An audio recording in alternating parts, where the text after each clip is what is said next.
Taigi, sveiki atvykę į 5-ąją kibernetinio labirinto seriją. Šiandien svečiuose mes turime Liną Leonavičienę, MediaFone B2B departamento vadovę. Tai Labas. ačiū, kad atvykote. Ačiū, kad pakvietėt. Tai aš iš karto turiu jums vieną klausimą, kurį aš užduodu dabar visiems pašnekovam, tam, kad auditorija šiek tiek gautų daugiau informacijos apie jūs, galėtų su jumis susipažinti. Tai labai smalsu būtų išgirsti. Papasakokite trumpai apie jūsų asmeninius pomėgius. Neturiu aš asmeniniuose pomėgiuose turbūt kažko tokio labai jau ekstremalaus arba tokio, kas galėtų sudominti. Tai mano asmeniniai pomėgiai turbūt yra kaip standartinio žmogaus. Tai yra kelionės, tai yra laikas su žmonėm. Gal vienas iš mano didžiausių gyvenimo hobių tai yra šokimas, bet kuriam nebelieka ten to daug laiko. Tai pomėgiai laisvalaikiu tokie, o darbiniai srityje kitokie. Šokimas labai įdomu, tikrai labai geras sportas, prasiblaškymas ir aš irgi lygiai taip pat neturiu kažkokių išskirtinių pomėgių, tai puikiai suprantu. Aš tik kiekvienais metais bandau išsibandyti kažką dar naujo. Tai šiemet tai buvo surfingas ir nelabai gerai pasibaigęs tas bandymas pirmas, bet kitąmet bandysim dar kartą. Pirmas blynas iškeptas, svarbu pabandyti. Jo. Tai šiandien mes kalbėsime daug plačiau apskritai apie Lietuvos kibernetinio saugumo poziciją, nes aš esu pakūrusi formą, kur gali bet kas iš klausytojų užpildyti ir išreikšti savo pageidavimus, ką jie norėtų išgirsti kitose serijose. Tai netgi ne vienas iš tokių pageidavimų buvo išgirsti daugiau apie Lietuvos išskirtinai kibernetinio saugumo poziciją. Tai mes šiandien ir susirinkome apie tai šnekėti, tai iš karto tada ir norėčiau pereiti prie pirmojo klausimo, kuris būtų, kaip vertintumėte Lietuvos įmonių kibernetinio saugumo padėtį, kur matote problematiką dabar aktualiausia? Tai pastarieji porą metų turbūt tai ir yra visiškai tema, kurioje esu giliai arba į kurią stengiuosi gilintis. Tai Lietuvos kibernetinio saugumo sritis ir gal ypatingai tas smulkaus ir vidutinio sektoriaus, įmonės ir jų požiūris į visą kibernetinį saugumą, nes problematika turbūt didžiausia matau, kad yra labai didelis atotrūkis tarp smulkaus ir vidutinio dydžio kompanijų, kurios generuoja šiaip tai apie 60% visų pinigų įnešamų į verslą versus stambios kompanijos. Ir kokia realybė yra ta? Tai jeigu mes imam kompanijas didžiasias arba tas, kurias mes matom, viešoje erdvėje, mūsų visi vienaragiai, startuoliai, ten didžiosios organizacijos, tai yra vienas pasaulis.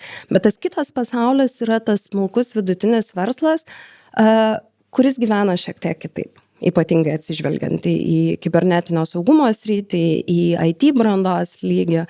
Tai vienu žodžiu, kaip aš vertinu Lietuvoje brandą tą arba situaciją kibernetinio saugumo, tai turbūt galėčiau pasakyti, nedidelė dalis procentaliai imant yra tie, kurie jau tokie paaugliai, jeigu lyginant su amžium žmogaus branda paaugliai, einantis link suaugusio žmogaus, bet didžioji dalis vis dar yra tokiuose ne pirmuosiuose, bet pirmuosiuose gal žingsniuose nuo vaiko virtimo ten į vyresnį. Tai ankstyvas amžius kibernetinio saugumo srityje, suvokime ir lyginant netgi su įvairiais statistiniais duomenim, su Europą, mes esame dar tikrai ne tarp tų topinių šalių, kur cyber security yra labai aukštai. Aš pritariu, kad tikrai nereikėtų lyginti galbūt taip vadinamų vienaragių, unikornų kibernetinio saugumo pozicijos, kaip mes turime Vinted, Nord Security ir panašiai, ir lyginti su smulkesniu ir vidutiniu verslu. Ir galbūt galėtumėte šiek tiek bent trumpais pažinimui papasakoti, kuo jūs užsiemate darbe ir kodėl mes būtent čia esam susirinkę ir kalbame šitą temą. Jo, tai grįžtant prie to, kas aš esu ir ko užsiemu, tai daugiau negu 15 metų bendrai esu telekomunikacijų ir IT sektorėje ir dažniausiai dirbdavau su stambiosiom organizacijom ir stambiosiom Lietuvos kompanijom ar Baltijos šalių. Ir MediaFone organizacijoje mes pamatėme tam tikrą nišą, kas susijęs su kibernetiniu saugumu ir sukūrėme sprendimą ir orientuojamės būtent į problematikos sprendimą smulkiam ir vidutiniam versle. Tai dėl ko mes čia esam šiandien, tai turbūt ir esam. Dėl to, kad kartais mes besisukdami šitoje temoje galvojame, kad apie tai labai daug kalbama ir čia visiems aišku ir visi viską turi suprasti. Realybė yra tokia, kad jeigu kibernetinio atakų skaičius didėja, jeigu SMB verslas patiria vis daugiau nuostolio dėl kibernetinių incidentų, nesvarbu koks būtų phishingas, ransomware'as, vadinasi, mes nepakankamai dar pasiekėme tam tikrą verslo segmentą su savo žinutėmis. Ne? Gal mes per sudėtingai kalbam, gal mes per daug pasiėmė tam tikrą liniją kalbėjimo, nes su tuo segmentu dirbti turbūt reikėtų kitaip. Arba edukacija, ne, jam turėtų būti truputėlį kitokia. Nes kompetencijos, kurios yra ten, technologinės, kibernetinio saugumo arba vadovų kompetencijos, jos vis dėlto skiriasi nuo to, ką mes. Nes turbūt vienaragiam nereikėtų aiškinti, kodėl kibernetinis saugumas yra svarbu ir kokią tai įtaką galėtų padaryti jų verslą. Ne? O kitame verslo segmente edukacijos reikia. Šiek tiek užbėgant galbūt už akių dėl įdomumo, kaip jums atrodo, ar visokio tipo verslui aktualu, ar, sakykime, tom, kurie ir užsiema, sakykime, irgi pačiom telekomunikacijom, ar galbūt kokiam nors gamyklom, ar visokio tipo verslui apskritai turėtų būti aktualus kibernetinis saugumas? Šitą temą, šitą klausimą turbūt irgi labai dažnai girdžiu iš savo pašnekovų, su kuriais mes bendravom versle. Tai ar man tikrai to reikia, ne? Ar man reikalingi sprendimai, ar man reikalingos investicijos, ar man reikia atsižvelgti į ten biudžeto didinimo toje srityje. Tai mano atsakymas yra labai paprastas. Jeigu tavo technologijos, kurias tu naudoji tavo versle, turi įtakos tiesioginiam tavo pajamom, kaip verslo kompanijai, ir jeigu tu laikai duomenis, modernizuoji, darai automatizacijas, ne? Ar tu esi gamykla, ar tu esi logistikos kompanija, kuo daugiau tavo verslo priklauso nuo technologijų, tuo labiau tu turėtum atsižvelgti į kibernetinio saugumo sritį. Nes jeigu anksčiau, mes galim Agne paimti turbūt automobilius, ne? Tai anksčiau turbūt mums nereikėjo galvoti, vairuojant ten mechaninę pavarų dėžę, ar mums čia reikia to kibernetinio saugumo ar ne.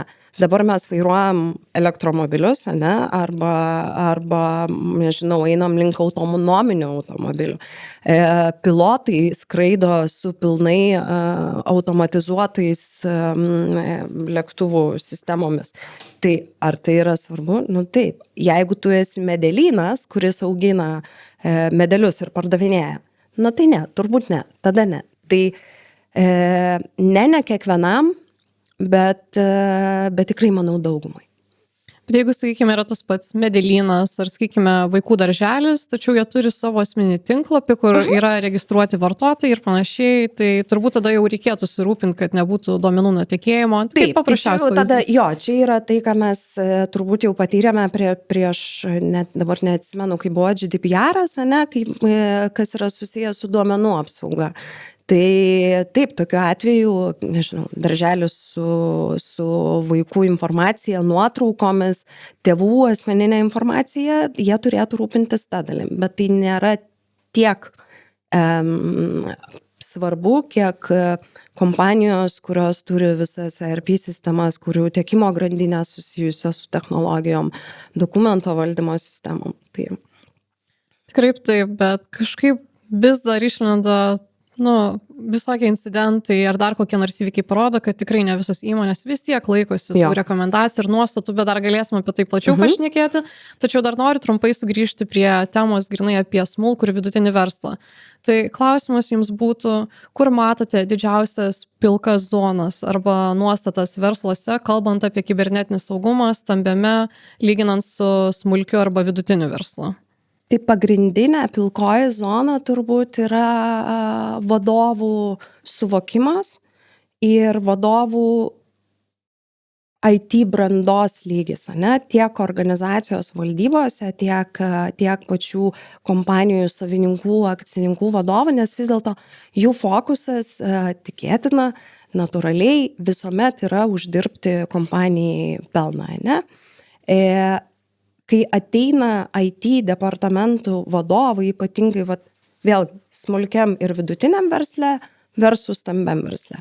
Jau kai kur stambiame versle IT departamentų vadovai turi įtakos bendrai kompanijos veiklai ir strateginiam sprendimam. Jie dalyvauja, bet procentas yra labai labai nedidelis. Man atrodo, pagal paskutinius darytus tyrimus, būtent Lietuvoje, tik iki 20% IT vadovų arba atsakingų už departamentus technologijos vadovų sėdi kartu valdybose prie strategavimo, prie planavimo. Tuo tarpu smulkus ir vidutinis verslas, tai turbūt nesiekia ne kelių procentų, kaip IT vadovas gali daryti įtaką bendrai kompanijos strategijai, strateguoti. Tai pilkoji zona turbūt ir yra susijusi su tuo, kad mes dar kaip valstybė technologijose esame labai jauni.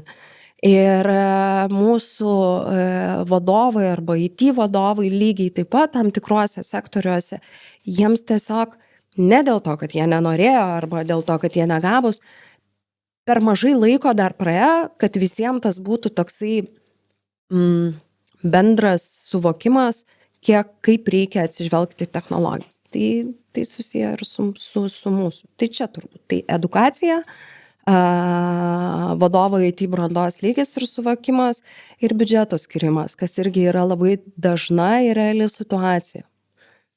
Tai grįžtant vėlgi prie to klausimo, kur prieš tai buvo užbėgu šiek tiek už akių, tai vėlgi diskutuojant apie tai, kodėl vadovai dažnu atveju apskritai nesiryžta investuoti daugiau į įmonės ar produkto kibernetinį saugumą, tai vėlgi dažnu atveju, kaip suprantu, viskas atsiremia į pinigus, kaip sakėte, edukacija, paties vadovo suvokimą apie kibernetinį saugumą, bet ar įmanoma kažką, sakykime, padaryti, kad vadovą ar pasverti vieną kitą pusę, ar čia reikia laukti, kol įvyks incidentas, kad įmonė susiimtų, kaip dažnu atveju būna? Jo, čia yra tas labai dažna, kad gavus bizūno, tada susimasto, ne? Bet iki to laiko, kodėl neskiriamas biudžetas, aš nuoširdžiai iš savo praktikos bendravimo versle matau, kad dėl to, kad nemato ir nesupranta vertės. Ir tikėtina paslaugų tiekėjų arba partnerių, tas darbas pagrindinis ir yra parodyti tiem, kas dalino tos pinigus kompanijoje, tik kur ta vertė jų verslui. Nes verslo savininkas arba vadovas atsakingas už tai, jis visuomet turės kitokį požiūrį negu technologijų vadovai ir IT. Jeigu IT suvoks, kodėl to reikia, jie nebūtinai gebės tą perteikti verslo žmogui. Tai aš pati asmeniškai, aš nesu giliai technologinis žmogus, aš esu verslo atstovas, kuris karts nuo karto padeda partneriam ar klientam susikalbėti netgi organizacijos viduje, ne? Kaip IT vadovui padaryti tą vidinį pardavimą, gauti finansavimą jų kompanijai. Labai natūralu, kai būna, sakykime, yra programuotojas, yra projektų vadovas ir jis būna toks irgi tarpinis variantas, kuris sugeba, sakykime, išversti tą techninę kalbą į kažkiek labiau suprantamą kalbą, pavadinkim. Tai kitas klausimas jums būtų, kokie yra dažniausiai kibernetinio saugumo iššūkiai, su kuriais susiduria Lietuvos įmonės palyginus su užsienio rinkomis? Tai didžiausia kibernetinio saugumo tie iššūkiai Lietuvoje, lyginant su Europoje, yra turbūt labai panašus. Ne? Tai yra suvokimas, jeigu mes lyginsim su pietų šalimis, jie ten kitokio mentaliteto, kitokio to mindseto. Tai Lietuvoje labai panašiai kaip ir Europoje bendrumo stuimant. Mūsų gana jaunas kaip žemyno, gal kaip šalių amžius technologinė prasme ir susiduriam su to pačiu. Nematymas vertės. Anksčiau technologijos tiek neturėdavo įtakos verslam, verslai dirbdavo ten 20-30 metų ir dabar jam yra labai sunku suvokti. Tai kodėl mes turime didinti biudžetą į šitą technologinę sritį, mes taip dirbom anksčiau, ne? Mes neturėjom kažkokių nuostolių. Ir tada tu turi kalbėti su jais ir pasakoti, kad bet anksčiau mes ir dokumentus laikydome spintoje ir konfidencialios sutartys spintoje, ką mes darom dabar, mes kuo toliau, tuo labiau keliame viską į cloudą.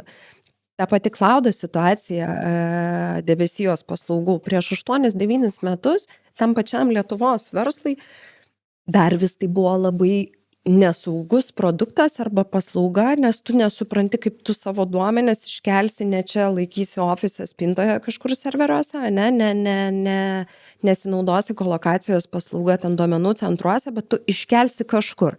Tai tas irgi buvo nesaugumo jausmas, bet situacija keičiasi.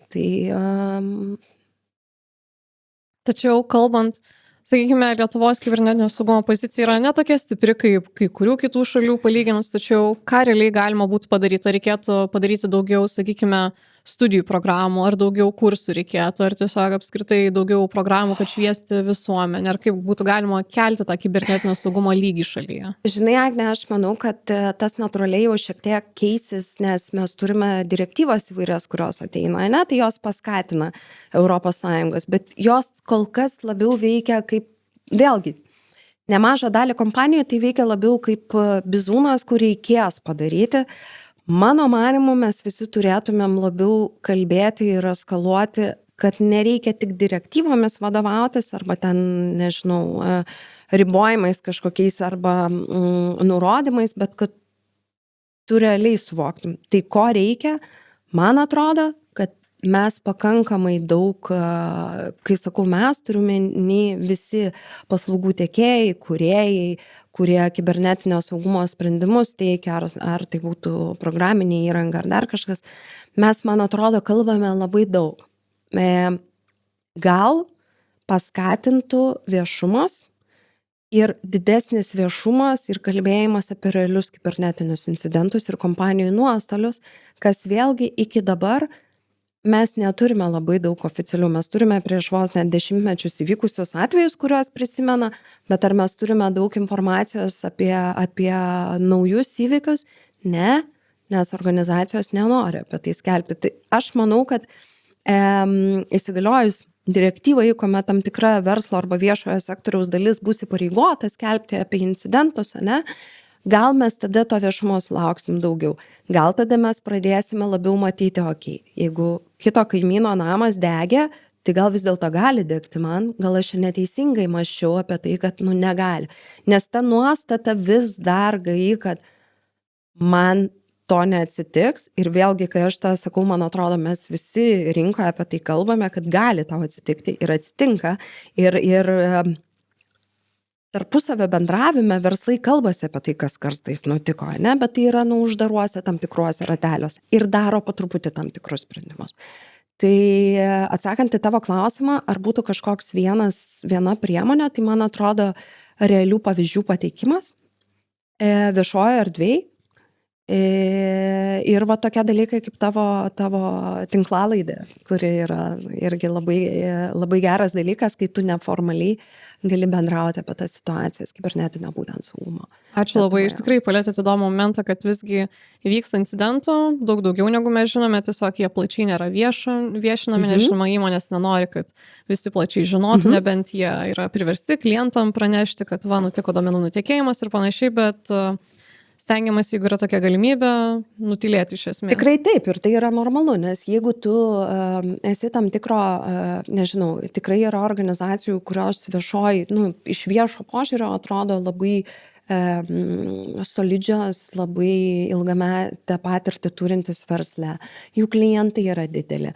Tai ar jinai patyrusi incidentą ir ten 100 000, nežinau, susimokėjusi ransomwaro išpirkos, ar jinai labai norės apie tai skelbtis? Na, aišku, kad ne. Tikrai nenorės. Ir tai yra irgi natūralu, nes tai kenkia jų reputacijai.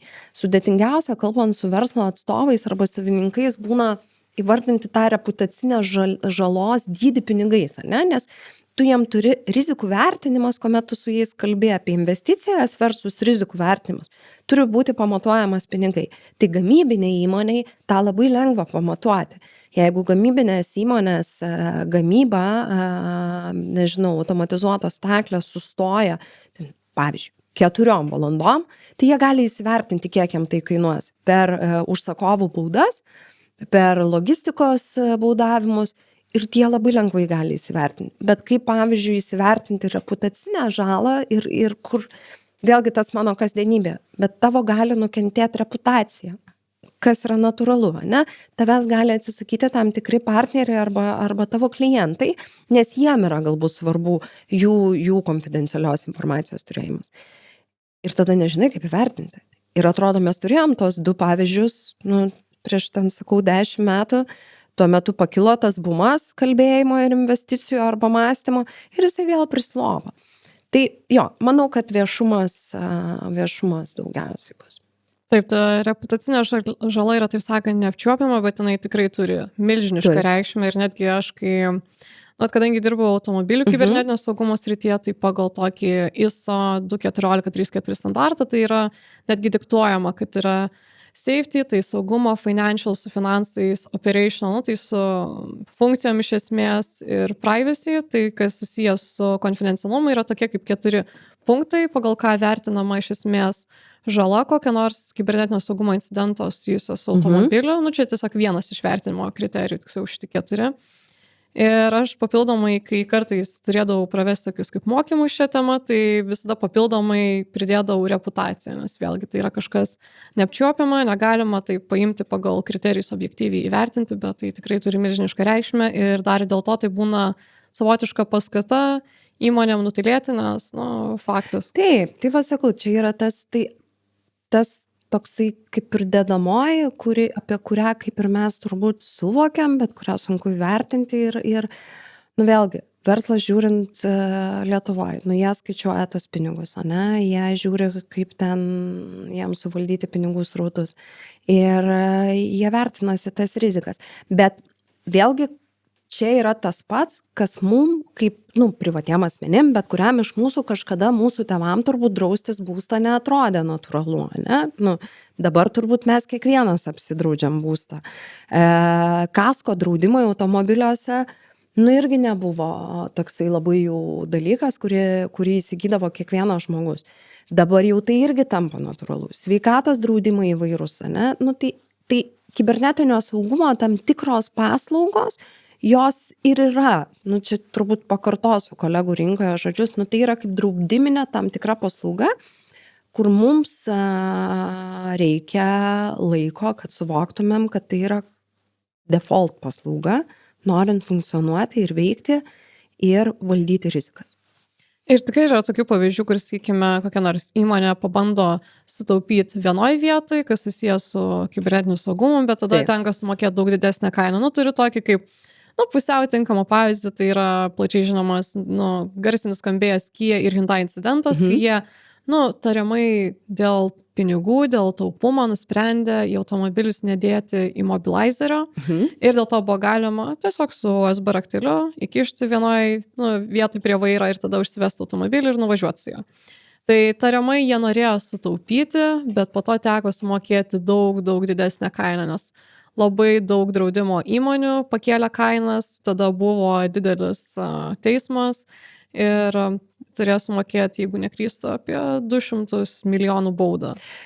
Tai lygiai tas pats vyksta ir Lietuvoje. Kompanija, neminėsiu pavadinimo, bet tai yra finansinio sektoriaus kompanija, reguliuojama tiek Lietuvos banko, tiek Europos Sąjungo tam tikrų direktyvų ateinančių. Tam tikrų metų nesidegė sprendimo centralizuotų, kuris galėtų juos apsaugoti, ne? Ir patyrus ataką, jie ne tai, kad susimokėjo už pinigus, nežinau, kaštus, ne, tam prarado finansinę dalį, bet tada jiem labai skubiai reikėjo dėktis tam tikrus sprendimus, kas natūraliai gaunasi, kad tai kainuoja ne tik tiesiogiai, kiek tau kainuoja paslauga, bet tai kainuoja tavo darbuotojų darbo laikas, ką tu vertini, arba papildoma samda, kurią tu turi pasidaryti tam, kad tu sprendimą gautum greičiau. Tai taip, čia manau, kad daug kur taip atsitinka, kad dabar mes čia neleiskime ir tada kaip mums čia dabar reikia susimokėti. Ir tai ne visada vėlgi yra, turėčiau pasakyti, tam tikro mūsų mentaliteto kaip lietuvių galbūt. Aš dabar truputį pasitvarkysiu, man įvyko kažkas, aš čia dabar patyriau nuostolius, aš truputį pasitvarkysiu, o tada žiūrėsim. Ir tam momentui jie atrodo, okei, susimokam, pasidarom kažką, bet pasidarom tą bare minimum, nežiūrint viso skaupo, ne? Visos IT infrastruktūros, kur ten gali būti beproto daug skilių.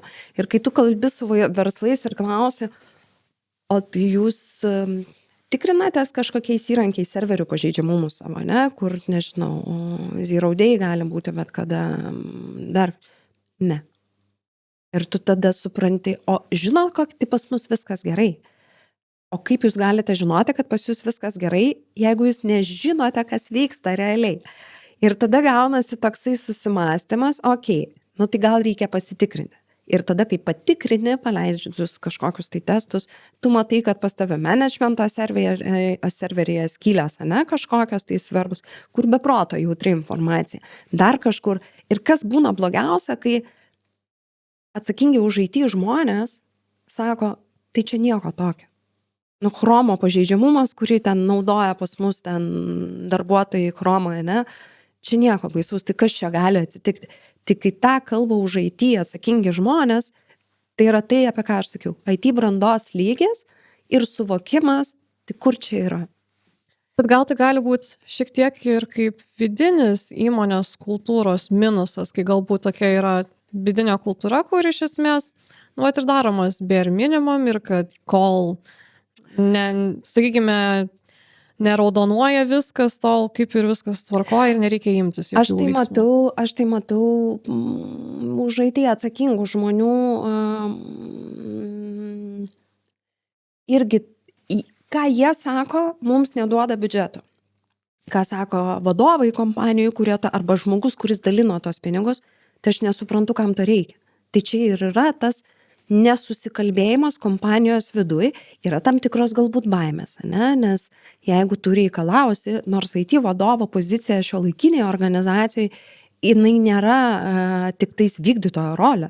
Jinai turi tapti kitokia ir po truputį irgi rinka apie tai kalba, kad IT vadovas mes privalome įtraukinėti į bendrus sprendimus. Nes jeigu IT vadovas negauna finansavimo daryti dalykus, kurie yra jo atsakomybėje, vadovas pats, kuris dalina pinigus kompanijos, jisai nesupranta, kam reikia tų pinigų, bet atsitikus bet kokiam įvykiui arba incidentui, atsakomybę tai neša šiaip tai tas už IT atsakingas ir technologijas asmuo. Ir tada aš manau, kad mes ir juos kartu turime drąsinti. Vėlgi, aš čia kalbu apie tą galbūt savo segmentą, į kurį mes fokusuojamės labiau dalį, ne? Nes tikrai yra kolegų stambiame versle, kurie yra valdybose ir jiems nereikia šitų dalykų pasakoti, jų klauso. Tai jeigu mes gebėtumėm padaryti, kad visi kartu rinkoje, kad tų IT vadovo arba technologijų, už technologijas atsakingų žmonių klausytų labiau, tai turbūt pasiekimai būtų kiti. Dar labai įdomus momentas buvo, kurį jūs paminėjote, apie tai, kaip prireikia naujų darbuotojų po kokią nors incidentą, tai atsiminiau, kaip, kokia nors užsienio įmonė įvykdavo koks nors, ar data breachas, ar dar koks nors rimtesnis incidentas, tada iš karto LinkedIn ar dar kur nors, iš karto koks 10 ar 50 darbo skelbimų susijusių su saugumo pozicijom. Dar jeigu neklystu, kai buvo pas mus žymusis CTB incidentas, irgi atsimenu, kažkas iš pažįstamų siuntė, kad atsirado labai daug darbo skelbimų, kurie ieškojo žmonių būtent į saugumo pozicijas. Tai iš esmės patyrus incidentą būna, žinoma, žala reputacijai, bet būna, aišku, finansiniai nuostoliai, bet tada dar reikia naujų darbuotojų samdytis. Kitaip tariant, masė išlaidų vietoj to, kad stabiliai, prieš tai, apsisaugojant viską daryti, bent jau, tikrai gal geriau. Nesokam. Tai kaip bus, tada ir darysim. Tai va čia yra tas mindseto dalykas, kad nedarom, kol nereikia.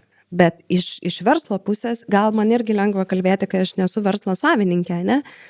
Bet iš verslo pusės, man atrodo, jeigu tau technologijos tavo organizacijai daro tikrai labai stipriai įtaką ir jeigu nuo to gali nukentėti savo verslas, pakeis žmogaus mąstymą. Ne? Po truputį investuok, saugiai, nebūtina viską iš karto darytis, pasiruošk planą, susidėliok galų gale 3-5 metų planą, kaip tu po truputį investuosi ir keisi tam tikras sritį savo. Manau, galima, sakykime, žvelgiant iš tokios labiau kaip audito pozicijos, pasidaryti galbūt pradžiai gera idėja būtų kaip inventorizacija. Visko, kas yra ir ką reikėtų apsaugoti ir tada galima bent jau planą kažkokį sudaryti. Taip, ir dabar IT audito klausimas pastaruosius metus yra labai toksai ant bangos. Kodėl? Nes artėja ta direktyva NISAS, jau įsigalioja pas mus, bet mes turim 2 metų pereinamąjį dar laikotarpį. Ir organizacijos labai pasimetusios, tos, kurios gali patekti po subjektų sąrašais, nes jos nežino net nuo ko pradėti. Nes toks chaosas ir balaganas buvo pastaruosius tebūnie 10-15 metų, tai ko mums čia reikės, ne? Ir taip natūralu, tu tada turi pasiimti iš rinkos, iš kompetitingų kompanijų auditą, kad tu susižiūrėtum, kas yra ir įsivertintum, ko tau reikės ateityje ir per kiek laiko. Ir kartu, užsikamšyti tas ekstra kažkokias skylės. Tai arba šitas, arba tu turi tam tikrus įrankius turėti jau centralizuotus kaip saugumo operacijų centras, kuris tau natūraliai rodys sritis, kurios yra pas tave prastai padengtos, tik tai sokas jisai natūraliai negebės įvertinti tavo kitos tos vadinamos atitikties dalies, kas yra susijęs su procesais, procedūrom ir organizacijai. Taip. Taip, tada turėčiau Jums kitą klausimą. Kaip keičiasi kibernetinių atakų pobūdis per pastaruosius 5 metus ir kaip įmonės turėtų prie to prisitaikyti? Pastarieji 5 metai mes turbūt susidūrėm su keletų kertinių dalykų, kas pakeitė truputėlį kibernetinių atakų kiekį, pobūdį, arba organizacijos tapo labiau pažeidžiamos. Ir man atrodo, kad tam labai didelį įtaką padarė COVID-as, natūraliai, nes organizacijos buvo priverstos dirbti kitaip. Jos buvo priverstos kelti daugiau duomenų į cloudus, į debesijos paslaugas, darbuotojai dirbo nuotoliniu būdu. Natūraliai atsirado ta vieta, kad tu esi labiau pažeidžiamas, nes staigiai visas pasaulis turėjo transformuotis, sąlyginai greit. Tai šitoj vietoj tada mes turime tas 2 fainas raidytės, DAI, AI, kurios irgi labai keičia pasaulį, ne tik duodami kažkokios naudos, tiek verslam, tiek privatiem asmenim, bet kartu yra ir ta juodoji pusė, nes dirbtinis intelektas, programišius, hakerius, nežinau kaip mes juos galim vadinti, jisai irgi jiem padeda. Tai atakų pobūdis su dirbtinio intelekto pagalba jisai pasidarė intensyvesnis, yra naujų įvairių metodologijų sukurta, tada pasitelkiamas dark webas, kuriame yra irgi įvairių dalykų. Tai mano manymu ir geopolitinė galbūt padėtis, kas darosi pasaulyje, tai visą tai įtakojo pastarųjų 5 metų didėjantį kibernetinių atakų skaičių, didėjančią tą vadinamą rinką cyber security, iš piniginės pusės ir kaip tam pasiruošti arba persiteikti, tai Aš taip įsivaizduoju, kad bent jau sekti naujienas, neatsilikti, stengtis. Jo, nes mes vis dar patirime tų tokių, man atrodo, banaliai skambančių atakų kaip smishingai, phishingai. Nukenčia ir privatus asmenys, bet vėlgi, kai tu esi asmuo, kaip Lina, tai aš esu vienas namuose, bet lygiai taip pat aš persikeliu save į darbo sritį. Tai jeigu aš nesu budrus arba nesidomiu, kaip keičiasi programišių bandymai apgauti, aš pati dirbdama šitoj srity ir pakankamai žinodama, kartais pagaunu save tame bėgime, lėkime, gavusi kažkokią tai žinutę, atrodo paprasta, kad gal čia iš tikrųjų, tai tu susistabdai, nes pastarasis mano turbūt buvo labai įdomus šis sausis, visiems yra organizacijose metiniai pokalbiai, darbuotojų vertinimai, algų peržiūros ir taip toliau ir panašiai. Tai turėjome natūraliai lygiai taip pat pokalbį dėl pastarųjų metų, dėl rezultatų ir taip. Ir praėjus savaitai aš gavau vairuojant iš kito miesto, iš intensyvios dienos, aš gavau į telefoną phishingo mailą realiai, bet jisai atrodė labai natūraliai. HR sistema, nes mes automatizavę, mano tabelio numeris, Lina Leonavičienė, salary increase. Ta prasme, kur tu natūraliai tai galvoji, kad, klikinam, Ir tada tik tai susistabdžiau, kad pala. Mano ne HR tam tikras HR sistema, jinai truputį kitaip vadinasi. Vadinasi, kažkur nusilygino duomenis ir taip tu gali užkepti. Tai Tarpusavy kaip tik nesenai su kažkuom kalbėjom, ar kažkur nugirdau, jau tiksliai nepasakysiu, bet irgi buvo toks phishing mailas, irgi susijęs su algų pokyčiais, tačiau tenais buvo konkrečiai parašyta, kad ne pakelta alga, o sumažinta alga. kas irgi sukelia emocinį, nes, kaip aš sakau, tie programišiai arba tie, kas galvoja schemas, jie yra labai psichologiškai išmanantis ir yra, kiek teko domėtis, vėlgi, jie samdosi psichologus aukščiausio lygio tam, kad sugalvoti, kaip paveikti žmogų per socialinės inžinerijos galų gale pusę. Aš pati irgi labai mėgstu daryti organizacijose socialinės inžinerijos testingą, ne? Kiek tu gali atėjęs naujai į organizaciją, pas klientą, pas partnerį, iki kiek tu gali praeiti ir daryti. Ne? Tai apsauga, jeigu yra fizinė apsauga, jeigu tai yra netgi fingerprintai, jeigu tai yra praėjimo kortelės, kiek tu gali toli nueiti. Ir nueinu labai daug, nes veikia žmogiškasis faktorius. Ir jeigu tu išmanai psichologiją, tu gali į organizaciją praeiti labai lengvai, tau nereikia kažkokių.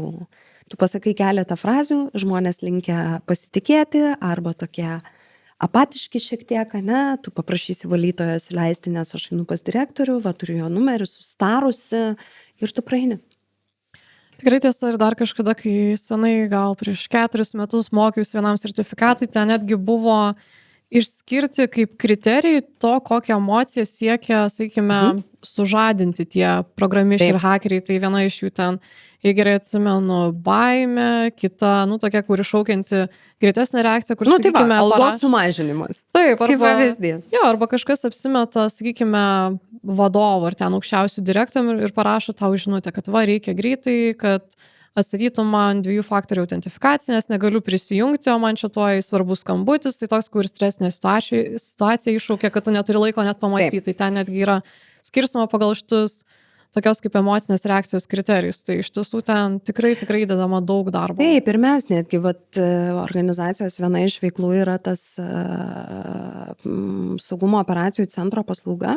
Ir ką mes matome realiai, teikdami paslaugą klientam, kad ir mes matom tą patį, ką patvirtina įvairios statistikos, kad daugiausia kibernetinių incidentų įvyksta dėl tos pačios žmogiškosios klaidos.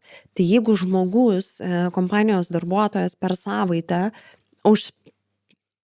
užkimba ant phishingo ir 2 kartus turint MFA ir 2 kartus jie apeina ir išsijungia ir perima jo akauntą, tai rodo, kad psichologiniai dalykai labai daug veikia.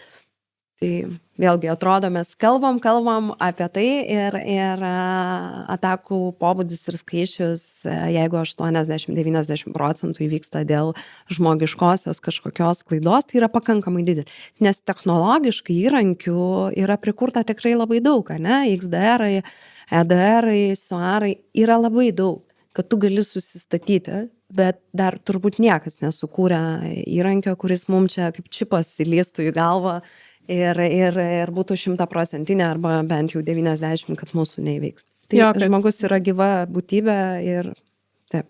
Jo, kad elektra nukratytų prieš spaudžiant ant tas ten mygtuką ar kažką tokio, kad paskatytų biškį sumastyti trumpam. Taip.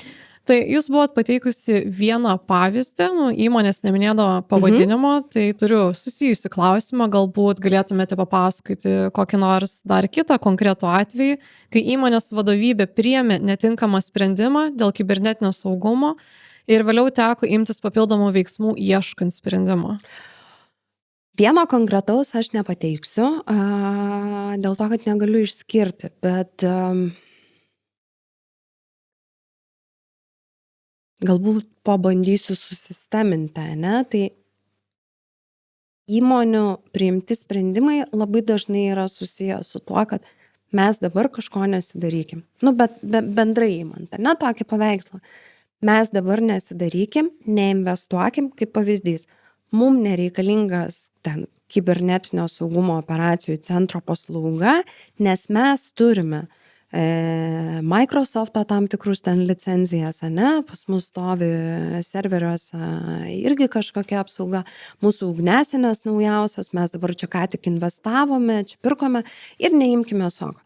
Kas atsitinka, kad atskirai visi tie įrankiai, jie labai fainai veikia ir jie savo srity duoda organizacijai tam tikro lygio apsaugą.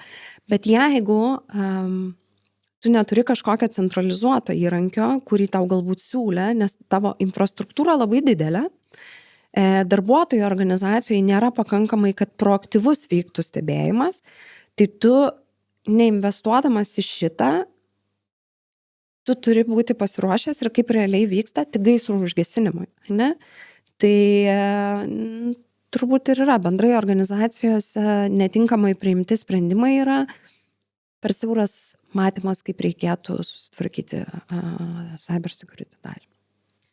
Ar galbūt yra tas vienas, sakykime, vaistas iš įrankių pusės, sakykime, software as a service, kuris užtikrintų, kad jau įmonės tikrai, sakykime, 110% būtų saugios? Ne. Nėra vieno tokio įrankio ir nėra vieno technologinio sprendimo, kuris turbūt galėtų organizacijai duoti tą 100% saugumo garantą, ne? Bet ką tu gali galbūt pasidaryti, nes, kaip minėjau, yra ugniasienės su visais saugumo ten licenzijom, yra Microsoft'o produktų, yra Google'o produktų, ne? Yra serveriam tam tikros apsaugos, yra XDR, EDR. Visi atskirai, jie tikrai atlieka labai savo funkcijas, kurias turi atlikti. Bet turbūt ten mes negalime įdėti žmogaus, ne? Nu, tai šitas dalykas. Ir kitas dalykas turbūt aukščiausio lygio, aš taip įsivaizduoju ir ką matau, ir ką kalba pasaulis, kad aukščiausio lygio kibernetinio saugumo sprendimas, jeigu imti pagal hierarchiją, yra tas centralizuotas stebėjimas. Bet tai yra ne technologinis įrankis, tai yra procesai, tai yra žmonių, SOC analitikų visa komanda ir profesionalų architektų, ir tai yra įrankė, ne? Tai kai tu turi kombinaciją, tada gaunasi, kad tu ne tik gali gesinti gaisrą, kai kažkas įvyko, bet tu gali proaktyviai viską stebėti ir užkardyti galimus incidentus, dar jiem neatsitikus. Tai turbūt šiai dienai tas vadinamas trumpai SOC'as yra tas paslauga, įrankis arba in-house sprendimas, kuris gali tau padėti išvengti labai didelių nuostolių tikrai ir prevenciškai dirbti proaktyviai. Gerai, tačiau viskas, apie ką mes kalbame, iš esmės už to turi stovėti žmonės. Ar tai yra kažkokia veikla, paslauga, kažkoks įrankis. Tai labai būtų įdomu sužinoti, kaip matote kibernetinio saugumo specialistų paklausą Lietuvoje artimiausiu metu. Aš manau, apskritai labai pasikeitė tų IT vadinamų specialistų, ne? Poreikis iš to, kad mums anksčiau reikėdavo labai daug programavimo specialisto, į tai, kad dabar rinkoje prasideda toks trūkumas ir šiaip pagal statistiką ir pagal darytus dabartinius tyrimus pasaulinio mastu, šiai dienai pasaulyje trūksta arba yra poreikis virš 3 milijonų kibernetinio saugumo specialistų. Tai čia kaip Lietuvos dydis, ne? Ir gaunasi, kad Lietuvoje neruošia studijų programos to, dabar jau ruošia, bet dalis, bet tai nebuvo labai įprasta, labai stipriai koncentruotis, vėlgi dėl mūsų jaunos valstybės technologijų į kibernetinio saugumo sritį. Ir didžioji dalis žmonių, kurie Lietuvoje yra pripažįstami kaip kibernetinio saugumo profesionalai ir taip toliau, jie išaugo iš to, kad jiem tai buvo įdomu, ne? Tai tų technologijos yra tavo pagrindas, bet kibernetinis saugumas buvo tavo, nežinau, aistra, hobis, faina. Ir dabartiniu metu taip yra organizacijų, kurios pradeda ruošti kibernetinio saugumo specialistus, bet tu priimdamas į darbą, ir mes SOC'ą kurdami, mes norime žmonių jau su kompetencija, ne? Ir tai yra iššūkis ir kiek kalbu su kolegomis rinkoje, jiem yra tas pats. Nes tau reikalingas asmuo su kibernetinio saugumo patirtimi, bet tos kibernetinio saugumo patirties Lietuvoje dar nėra ten virš 10 metų, kad būtų, arba tų specialistai yra labai nedaug. Ir vėl čia susiduriam su ta pačia problematika versle, kad vienaragiai didžiosios organizacijose, kuriuose yra faina dirbti, kur yra tam tikra kultūra, kur yra tam tikras matomumas, ne? Jie susirenka geriausius profus, natūralu, jie gali mokėti pakankamai didelius atlyginimus, jie suvokia vertę ir jiem reikia tų geriausių specialistų, jie ir pasiims. Ką daryti net ne Vilniaus, o kitų miestų kompanijų, kuriuose tokių net nėra. Tik kaip tau prisikalbinti kibernetinio saugumo analitiką arba žmogų ir dar su patirtim, ir kad jis tau gebėtų labai kvalifikuotai teikti kompanijai vidiniai paslaugą. Tai šitas keičiasi ir manau, kad ką paminėjau iš tos statistikos, 3 milijonai pasauliniu mastu poreikis dabar daug. Tai mums reikia visam pasaulio turbūt laiko šiek tiek, Europai ypatingai, ne, kad įsivažiuotume. Iš ties labai dideli skaičiai, tačiau ar matote realiai tokį kaip poreikį Lietuvoje steigti daugiau tokių kaip kibernetinio saugumo ar kompetencijų centrų ar studijų programų ar apskritai kursų? Vėlgi, ką parodė mūsų ankstesnių metų, programavimo specialistų ruošimas, kad jų reikėjo, ne? Nes jie geba, nes čia mes tikrai esame darbštų žmonės, jie gebėdavo rasti brangiai apmokamas darbo pozicijas. Aš manau, kad lygiai taip pat yra su kibernetinio saugumo specialistų ruošimu, kad ar reikia daugiau ruošti centrų. Čia turbūt klausimas verslui, nes tikėtina, jeigu tai darys ne viešasis sektorius, bet verslas, kuriam galbūt padės tam tikros finansavimo galimybės iš ES arba iš Lietuvos valstybės. Taip, turbūt taip. Bet mes turime įsivertinti tų specialistų tada poreikį ne tik Lietuvoje, o kad juos mes išleisime ir į užsienį. Čia toks tai, kaip iš asmenės patirties pastebėjimas yra, kad tikrai, sakykime, mid lygio saugumo specialistas, arba kalbėkime konkrečiau, sakykime, penetration testeris, kuris yra mid lygio vienoje įmonėje, labai skirsis nuo tokio, kuris yra mid lygio kitoje įmonėje. Tikrai. Netgi žinau vieną pavyzdį, kur vienas žmogus dirbo vienoje įmonėje, tada atėjo dirbti į kitą įmonę, į tą pačią mid lygio poziciją, tačiau labai sunkiai tvarkėsi darbu, nes prie to įmonėje viskas, ką reikėdavo daryti, tai paleisti automatinius testus. Kitaip tariant, su skaneriais dirbo, tikrino tos vadinamus false positives, o kai atėjo į kitą įmonę dirbti, susidūrė su daug manualinio darbo, kuriem buvo iš esmės svetimas ir labai būna netgi lygis skiriasi. Taip, tai skiriasi. Ir šitas skiriasi turbūt, kiekvienoje, net nebūtinai IT srityje, ne, jeigu tu esi, vadovas ir vadovauja įmonėje, kurioje yra 20 žmonių, bet tu esi CIO, tai turbūt skirsis nuo to, kas yra ten 500 žmonių organizacija, ne, ir CIO lygis. Tai tas pats ir čia yra. Lygiai tas pats ir su saugumo, ten SOC analitikais. Vienas lygmuo, lygiai tą patį, kad tu, Agne, sakai, ne, labai skiriasi nuo to, kur tu dirbai arba kur tavo ta patirtis įgyta yra, kokie buvo reikalavimai ir ką tu gebi padaryti. Tai tam, aš manau, organizacijos atsirinkinėdamos specialistus ir mes patys, kai atsirinkinėjom specialistus, mes irgi matom tos labai didelius skirtumus. Ir jeigu tu save laiky ten aukšto labai lygio specialistų su ten mid ar senior lygiu, ir man pasikalbina ir tu matai, kad junior, ne daugiau. Tai čia tu visiškai teisi. Taip, ir tai tikrai nėra retas atvejis, nes vėlgi sakėte apie 3 milijonų darbuotojų spraga, bet dar, kad rasti kompetitingus darbuotojus, tai tikrai yra šioks toks iššūkis. Tai dar būtų šiek tiek įdomu, jeigu plačiau papasakotumėte apie NIS2 direktyvą. Kaip jums atrodo, ar galimai galėtų pagerėti kibernetinio saugumo lygis po šio pokyčio mūsų šalyje? Dėkui, aš pastaruoju metu sakau pusmetį kokį, kad nuo NIS direktyvos šitos žodžio junginių visiems turbūt jau galvas skauda, bet mes neišvengiamai apie tai turime kalbėti. Ne tik NISas, yra dar DORA, kuri yra finansiniam institucijom, irgi labai griežti reikalavimai, irgi ten yra labai didelė dalies kibernetinio saugumo, bet NISo direktyva, ar jinai paskatins? Taip, tikrai paskatins keistis, bus daugiau viešumo, bus daugiau eskalacijos tikėtina apie įvykusius incidentus ir kompanijų realiai patirimus kažkokius tai nuostolius. Ir lygiai taip pat, kodėl atsirado NISas, nes NIS vienas neveikia taip stipriai, technologijos žengia į priekį, verslam daro daug didesnį įtaką. Europos Sąjungos imant mastu vėlgi didžiausia pinigų kiekį generuojantis verslo sektorius yra smulkus ir vidutinis verslas. Ir matydama, kaip sparčiai auga kibernetinio saugumo rinkos tos pilkosios pajamos gaunamos, iš to, kad mes nesirūpinam kibernetiniu saugumu pakankamai, tai kita pusė iš to tik uždirba daugiau pinigų.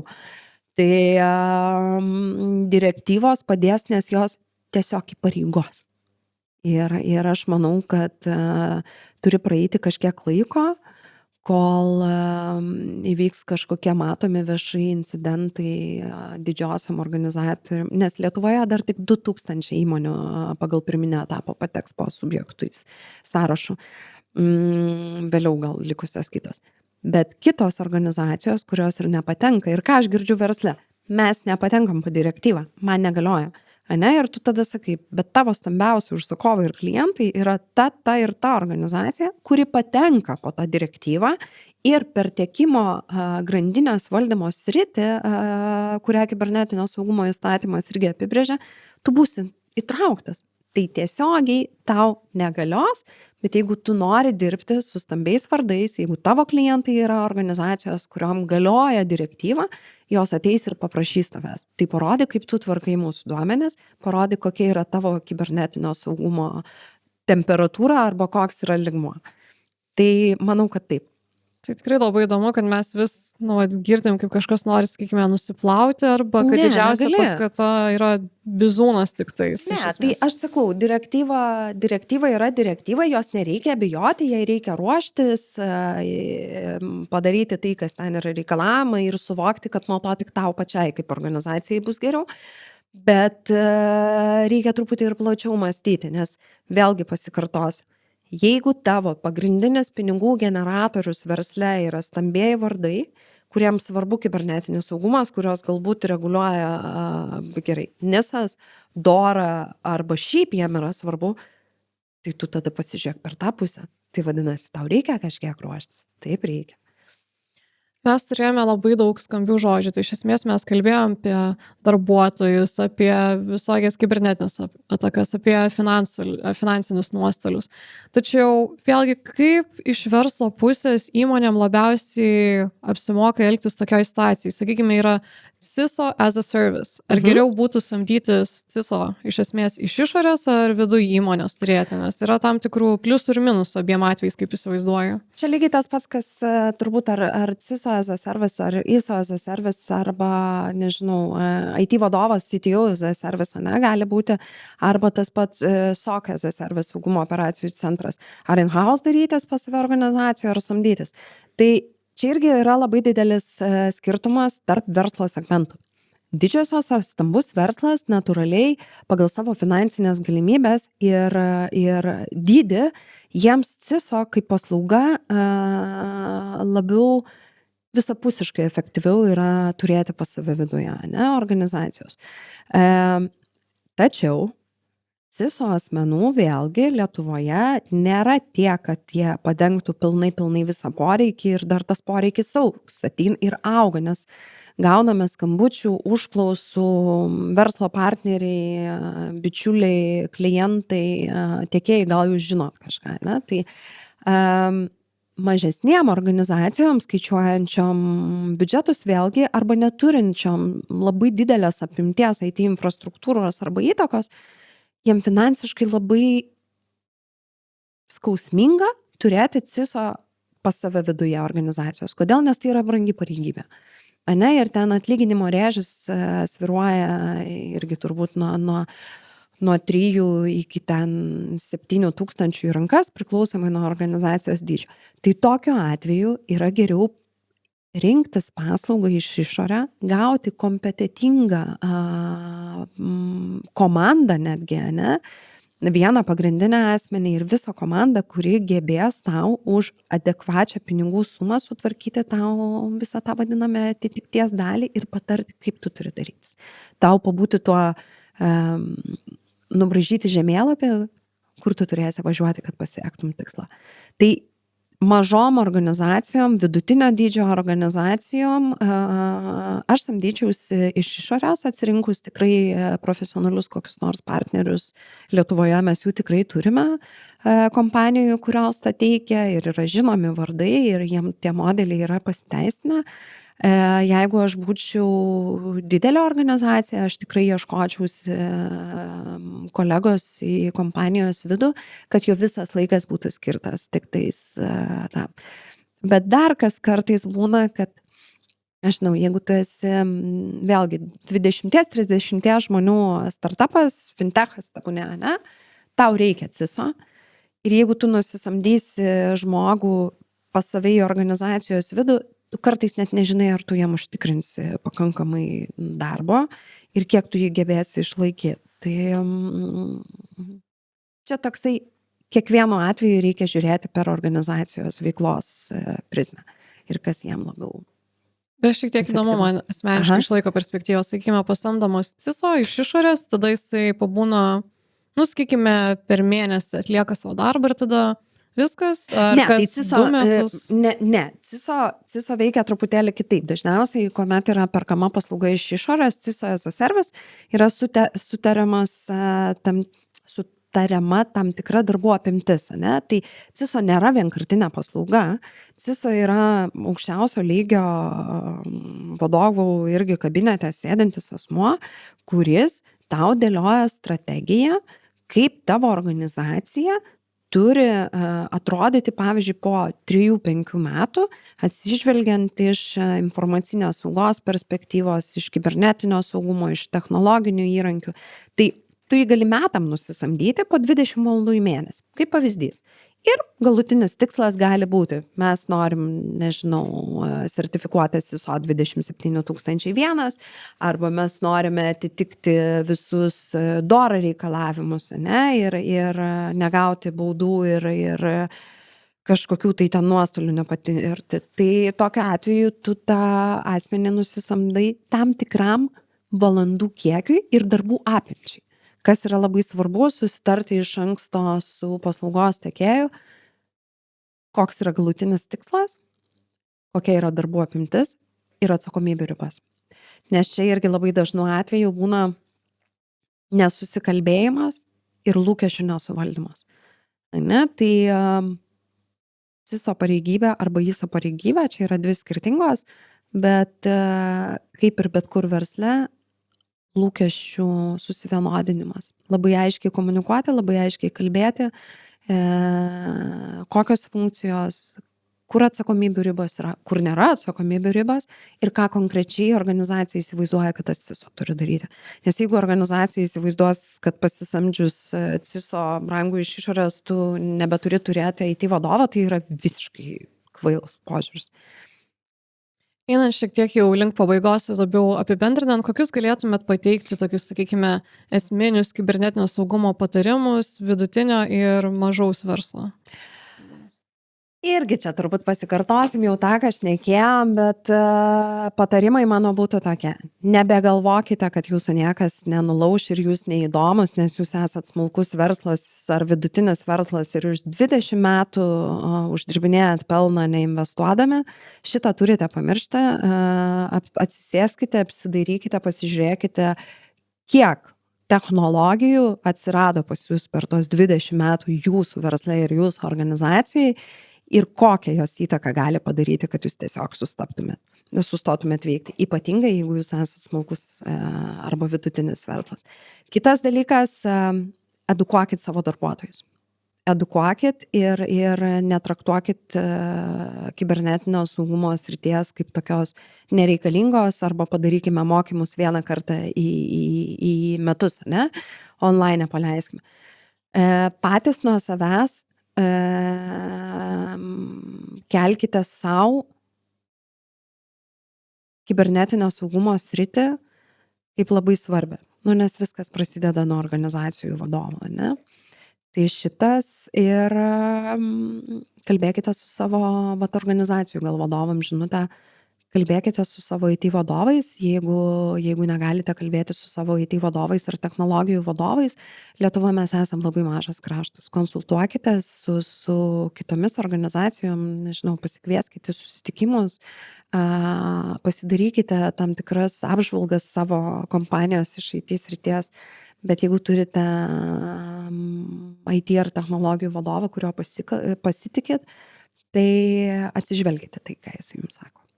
Ar toks papildomas klausimas, sakykime, yra įmonė vidutinio dydžio ir vienas iš darbuotojų, iš esmės apsigauna ant phishing mailo. Tai kas tada kaltas? Ar darbuotojas, ar kaltas CISO, ar kiti saugumo specialistai? Kieno čia atsakomybė? Klausimas, kaip yra parašyta politikose ir procedūrose kompanijos, nes realiai ant phishing, kaip tu darbuotoją gali... Aš esu girdėjusi šiaip tai realų tokį atvejį, kad mes savo darbuotojams esam pasakę, kad jeigu mes nukentėsim dėl phishingo, tai jie bus kalti. Bet kaip tu gali, ta prasme, kaip netgi iš personalo valdymo pusės, sutarčių atsakomybių, nežinau, kaip tai formalizuoti, kad darbuotojas būtų kaltas, natūraliai, nežinau, net pastabos turbūt negali realiai rašyti, nes tu kaip organizacija esi atsakinga. Šiaip jeigu turi CISO ir jeigu tvarkose nurodyta, kad už tai atsakomybę neša CISO arba IT vadovas, tai turbūt ten. Čia labai priklauso nuo kiekvienos organizacijos vidinės politikos ir veiklos. Bet aš tai galvočiau, kad už kibernetinių incidentų patyrimą kompanijoje yra atsakingi kompanijos vadovai. Kompanijos vadovai, akcininkai arba tie, kuriem tas verslas turi rūpėti ir rūpi. Ir dabar paskutinis klausimas, aš sugalvojau neseniai tokią kaip rubriką, kaip pats pirmas klausimas būna įprastai, kur prašau pašnekovų šiek tiek apie save papasakot, kad susipažininti, leisti auditorijai su pačiais pašnekovais. Ir paskutinė, kaip dalis tokios kaip rubrikos yra, galbūt yra koks nors vienas kibernetinio saugumo mitas, kurį jūs galėtumėte paneigti. Yra daugiau negu vienas, bet turbūt tas toksai vienas, kurį aš girdžiu ir kur galvojau, kad nebegirdėsiu praėjus 8 metam, kad kibernetinis saugumas yra labai brangu. Arba užtikrinti kompanijoje aukšto lygio kibernetinio saugumo sprendimus yra beproto dideli kaštai. Tai turbūt man čia yra mitas, nes keičiantis ir technologijom į rinkoje atsirandant vis daugiau konkurencijos ant tiekėjų, užsitikrinti organizacijai kibernetinio saugumo aukštą lygį nebėra brangu. Tiesiog tu turi planiškai susidėlioti viską. Supratau, tai ačiū Jums labai. Ačiū, Agne, labai. Šiandien kartu su mumis buvo Lina Leonavičienė ir Agnė Marija Bučytė. Tai ačiū tau, Agne, dar kartą ačiū Jums labai. Dėkui. Iki.